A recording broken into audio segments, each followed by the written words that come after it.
Alléluia. Il dit pas confie-les à des hommes qui sont des tailles ceci ou cela. Mais il dit confie-les à des hommes fidèles. Alléluia. Là, on se trouve encore dans la maison de Dieu, il a besoin de la fidélité.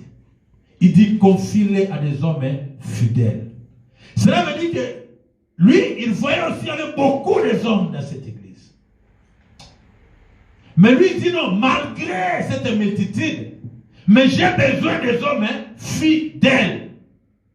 La parole que tu écoutes, la parole que tu as entendue, confie-les à des hommes fidèles. Pourquoi?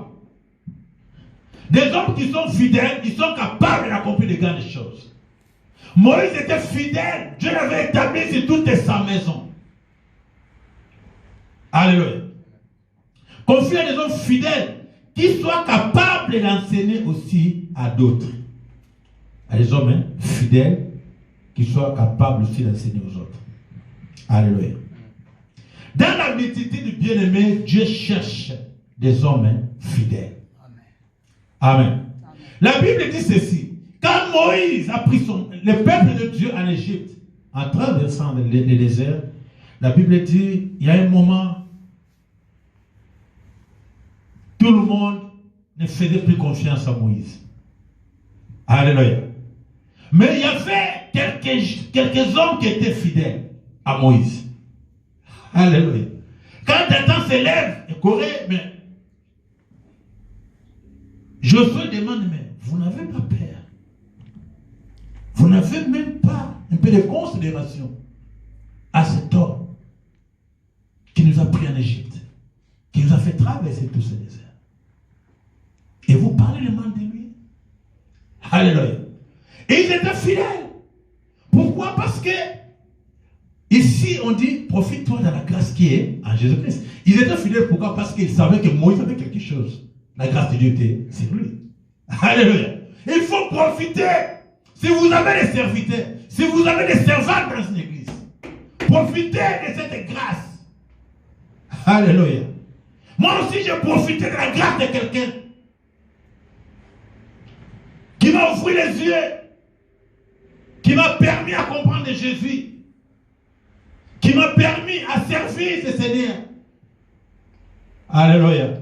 Mais la Bible dit, confie-les à des hommes fidèles. Dans la maison de l'Éternel, si on est fidèle, Dieu vous choisira et Dieu vous conduira. À cause de cette fidélité, amen. La Bible me dit ceci.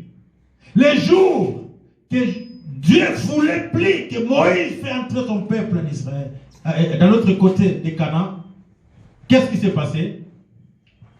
Dieu vient maintenant et cherche des hommes fidèles. Quels sont ces hommes qui étaient fidèles à Moïse? Alléluia. Il n'était pas d'abord fidèle à Dieu, mais il était fidèle à Moïse. Il n'était pas serviteur de Dieu, mais Moïse était serviteur de Dieu. Mais cette fidélité qu'ils avaient par rapport à Moïse, c'est cette fidélité qui a permis que Dieu puisse choisir Josué. Alléluia. C'est cette fidélité. Josué, quand Moïse était vivant, il n'a jamais été appelé serviteur de Dieu. Il n'était pas serviteur, mais il était serviteur de Moïse. Et Moïse était serviteur de Dieu. Mais la Bible dit, Dieu dit à Moïse, celui-là il est fidèle à toi. Comme toi, tu peux prier, que je veux prier, que tu accomplis cette mission, c'est toi qui pries pour Josué. La Bible dit que c'est Moïse qui avait prié pour Josué. En sachant que Josué, c'est lui qui va finir cette mission. Alléluia. Pourquoi? Parce que Josué était fidèle. Dans nos églises aujourd'hui, c'est ça notre problème. S'il y a des gens fidèles, si même le conducteur n'est pas là, même si le visionnaire n'est pas là, il est à l'aise parce qu'il sait qu'il y a des gens qui sont fidèles, que même si je ne suis pas là, ils avanceront avec l'œuvre de Dieu. Alléluia. Amen. Confie des hommes fidèles qui sont aussi capables de confier aux autres.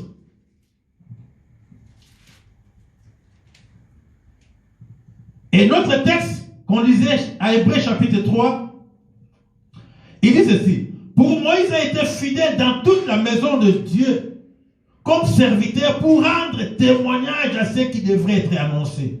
Mais Jésus-Christ, c'est comme fils sur sa maison. Jésus-Christ, il est comme un fils dans sa maison. Et sa maison, c'est nous. Amen. Sa maison, c'est nous. Et si nous sommes sa maison, laissez-lui nous utiliser. Laissez-lui habiter. Amen. C'est lui qui est le propriétaire. Permettez à Jésus de rester, de nous conduire. Alléluia. Parce que nous sommes, il était là comme fils, mais par contre, nous sommes sa maison. Alléluia. C'est pour ça, moi, j'ai été toujours contre aux gens qui disent, on va demander au Saint-Esprit de venir. Il est à Kinshasa, le Saint-Esprit est ceci pour qu'il descende. Ce sont des ignorants. Amen. Le Saint-Esprit ne descend pas, le Saint-Esprit ne vient pas, parce que si Jésus déjà, il est en nous, c'est que le Saint-Esprit est là. Amen. Alléluia. Il parle, je suis avec vous. Il dit pas, je serai avec vous. Amen. Il dit, je suis avec vous jusqu'à la fin. Cela veut dire que Jésus n'a jamais quitté tes corps. Alléluia. Il est toujours là. C'est que chantait notre bien-aimé paix à son âme. Allez, mon loto. Au polino sur le balai. Au mati peu au tika na motema. Amen. Il est parti, mais il est resté en même temps. Alléluia. Quand il partait, les gens voyaient quelqu'un partir. Mais en même temps, il est resté dans nos cœurs. Amen. Mais Jésus, il est sa maison, c'est nous. Pour Moïse, il était fidèle dans toute la maison de Dieu comme serviteur pour rendre des témoignages. Mais Christ, il est comme fils sur sa maison et sa maison, c'est nous. Pourvu que, écoutez, sa maison, c'est nous. Il y a les virgules. Pourvu que, quoi? Pourvu que nous retenions fermement jusqu'à la fin la confiance, l'espérance dont nous nous glorifions. Pourvu que nous retenions quoi? L'espérance et quoi là? Confiance fermement. Alléluia. C'est là où est la base même des vies chrétiennes. Avoir confiance, avoir l'espérance et rester ferme. Amen. La Bible dit les diables, on ne les résiste pas en les tapant comme ça. Amen. On les résiste à quoi? Hein? Dans la parole. Alléluia. Mais nous, on résiste les diables avec la foi ferme. Lisez les livres de Jacques. Amen. Il dit, on les résiste avec une foi ferme. Ça veut dire quoi? Ah, j'ai mal. Peu importe. C'est pour cela, Paul disait, même si je suis lié avec les chaînes, mais la parole de Dieu n'est pas liée.